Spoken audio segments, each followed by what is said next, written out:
나라에선 국민의 삶이 결코 나아질 수 없습니다. 사회 통합 방안 좀 어떤 생각 갖고 계신지 후보들 입장 듣겠습니다. 정말 이 국민 통합이 되려면 거짓말, 사기꾼들이 없어져야 됩니다. 허위사실 유포죄로 대법원에서 유죄 취지로 파기환송을 하니까 대법원장을 탄핵을 하겠다. 이재명 후보 자신은 5개나 재판을 받고 있습니다. 얼마나 많은 사람들이 감옥에 가 있고 얼마나 많은 사람이 의문사를 했습니까? 이재명 후보는 아시다시피 지금 자기 형님 정신병원에 강제 입원시키려고 하다가 그것 때문에 형수님하고 욕을 하고 다투고 이렇게 된 거 아닙니까? 뭐 그 점은 제 소양이 부족, 또 수양이 부족으로 제가 사과 말씀을 다시 드립니다. 그러나 김문수 후보는 이런 말을 할 자격이 없죠. 본인은 갑질을 하지 않습니까? 그 소방관한테 전화해서 나 김문수인데 뭐 어쩌라는 거예요? 그렇게 권력을 남용하면 안 된다는 말씀을 드리면서 김문수 후보께서 누구라도 부정선거 의혹을 제기하면 선거관리위원회에서 해명할 노력을 계속해야 한다. 윤석열 씨가 제기하는 부정선거 의혹을 정당하다고 지금 말하고 계시는 겁니까? 윤석열 대통령이 부정선거 의혹을 제기하는 거는 그분이 한 것이지 제가 한 것도 아니고 저는 한 번도 그런 문제를 제기한 적이 없습니다. 김문수 후보도 윤석열처럼 음모론자 같아 보여요.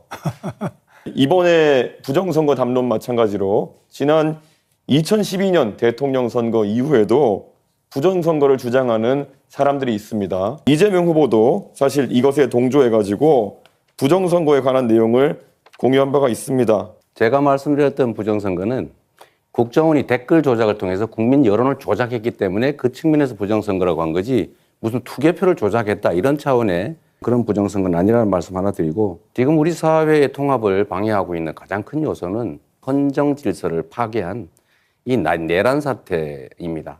지금 내란 수계 윤석열 전 대통령에 대해서 계속 비호하는 입장을 가지고 있는데 정광훈 같은 극우 세력과 단절할 생각은 없는지. 이재명 후보는 진보당하고 같이 연합 공천을 해가지고 울산 북구에도 국회의원 당선시켰죠. 진보당의 이석기 바로 통진당 후예 아닙니까? 그 사람들이 지금 하는 게 뭡니까? 완전히 지금 북한을 옹호하고 이렇게 하고 있는데. 계엄 해제하는 거 정말로 중요했는데 다른 사람들은 전부 국회 담을 넘어서 정말 들어가 전부 계엄 해제에 참여했는데 본인은 왜 계엄 해제 표기를 참여하지 않았어요? 저는 밖에서 못 들어간 의원들과 같이 들어가겠다 했던 것입니다. 민주당에도 진입하지 못한 의원님들이 있는 것으로 알고 있습니다. 그분들은 그럼 이재명 후보의 논리대로라면은 계엄을 막을 생각이 없었다는 것입니까? 이 후보께서 내란 세력인 국민의힘 김문수 후보와 단일화할 거다 이렇게 예상을 저는 개인적으로 해요. 근데 당권을 주겠다든지 총리를 맡겨주겠다 이런 제안이 있었던 걸로 보이는데 뭘 또 거래를 하는 거 이런 거 불법 아닌가요? 저는 국민의힘의 이야기에 대해 가지고 단 한 번의 예외 없이 단일화에 관심 없다고 이야기하고 있습니다. 이재명 후보는 그냥 본인의 망상 속에서 계속 그것만 두려운 겁니다.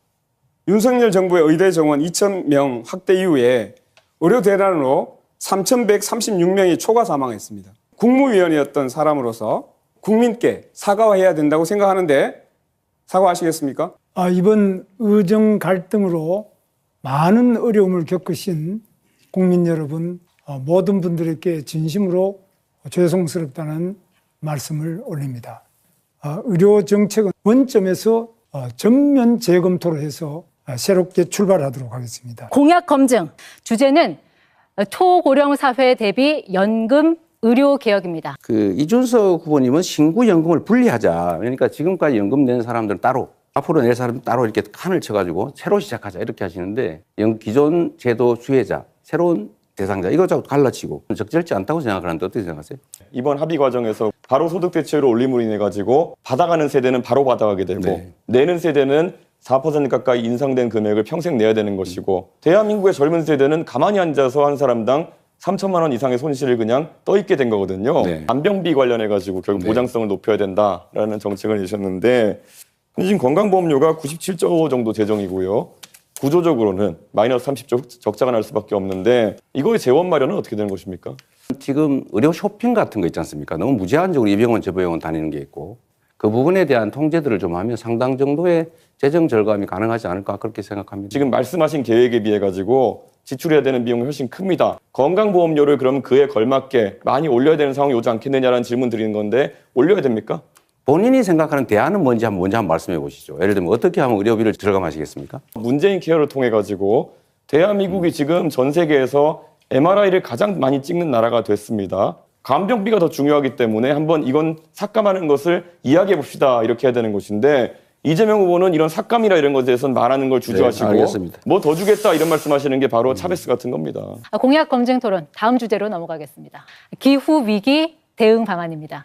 예, 이재명 후보님, 지난 토론에서 저한테 후쿠시마 체르노빌 얘기를 하면서 한국 원전의 안전성에 대해 가지고 확신을 가지지 못하는 모습을 보이셨습니다. 이재명 후보의 발언대로라면은 대한민국 원전이 뭐 사고가 날 수 있기 때문에 결국은 안전하지 않다는 취지로 들릴 수도 있고 저는 대한민국 원전을 불신한다고 한 바가 없어요. 안전성에 우려가 있다. 원자력의 위험성을 자꾸 이야기를 많이 하시는데 혹시 안전연구소라든지 원자력 발전하는데 이런 데 가보셨습니까? 꼭 그걸 가봐야 아는 것은 아닌데 가봐야 저는 가보지는 알죠. 않았어요. 가보지는 않았지만 원자력이 위험하다고 하려면 원자력 발전소로 가보든지 원자력 연구소도 대전에 가실 때 한번 들러보세요. 후보께서는 원자력 발전 비중을 현재 31.7%에서 60%로 2배 확대를 하고 원전 비중 2배 올리면 핵 폐기물 2배는 나올 텐데 핵 폐기물은 얼마나 위험한지를 아시지 않습니까? 지금 후쿠시마에서도 로봇으로도 처리 못하는 게 핵 폐기물입니다. 고준위 핵 폐기물. 그리고 우리가 언젠가는 재생에너지 사회로 전환해야 돼요. 재생에너지로 생산된 제품만 사겠다는 이런 글로벌 기업들의 수요에 맞춰서 재생에너지로 생산해야 되는데 그거 어떻게 감당하실 생각이세요? 재생에너지 부분 아리백은 사실 불가능한 겁니다. 그 자체는 좋은 구호이긴 하지만 그건 우리가 감당할 수 있느냐 없느냐와 아무 관련이 없어요. 이미 글로벌 기업들이 그렇게 정했어요. 결국에는 풍력, 태양광 이렇게 해서 우리나라에서 경제성이 떨어지는 선택들을 하겠다고 하는 것이거든요. 작은 사업하시는 분이 들으시면요. 아이고 이거 우리 전기요금 200원, 300원으로 오르는 얘기구나 이렇게 받아들이실 겁니다. 이준석 후보는 그 후보님 공약집 어디에도 기후 공약은 보이지 않았습니다. 기후 없는 이준석? 저는 기후 환경에 대해 가지고 젊은 세대가 가진 방향성이